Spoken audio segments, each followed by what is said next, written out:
ئەم ئافرەتە تەلەفۆنیان کرد بۆم لە مەرکەزەوە وتیان مختارەوە ئافرەتی لە من هەیە با بێنە ئەم شۆلەلات حتى بزانین سبەی قەرار قاضی وەرگرت ئەمامان دۆزیوە لە منطقەی حەدیدەکان بەڵێ مەرکەز شورتە هێنای بۆ لای بۆ ماڵی من ماڵمە ناسن ترما لەلام دوم ڕۆژ بردێن بۆ لای قاضی يعني تأكيد بك لقاء تحقيق بك لموضوعك ديساوتي بباب بين الله مختار حتى بزانين جمع معلوماتك يصير بزان شيء موضوعك دوايا تواني قرار بدا قاضي يتلو رجل الأمن طبعا أما حالتي إنسانية أما أفرته هاتوا بولا مالي من أما تشارة من رجل الله من الله اعتيادي لنا بالنسبة من هيك معنى عمك حالتي إنسانية بس خوتنا زين منش مالم هيا وحقوقهم هيا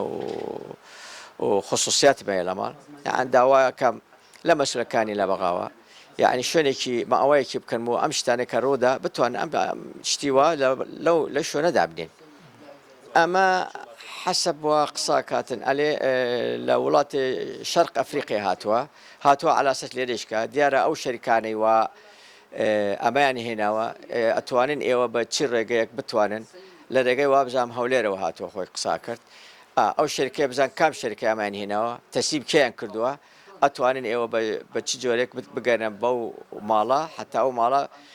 دواك طبعا عقوبيك تشاكيا من البروج كم أما حالة إنسانية هي ليرة حقوق الإنسانية أم أفرتا لولاتك غريبات وبو عراق قري ما مقيتي بينه وكتعدى لي بكر هاتو كركوك على لسرق الصيخوي علي من بتكسي لبغاو من سوار كرت لقسي أفرت لقرمو هنايا من ينبر كرد لمنطقة حديدة كان لها محافظة خطر خويا الروشتن من شخوم كرد بالمالك لو مالش خبر شرطة عنده شرطة هات بني الاتشير نار كانت تعدى المن شكات كرد لاي باوشا اتب رازي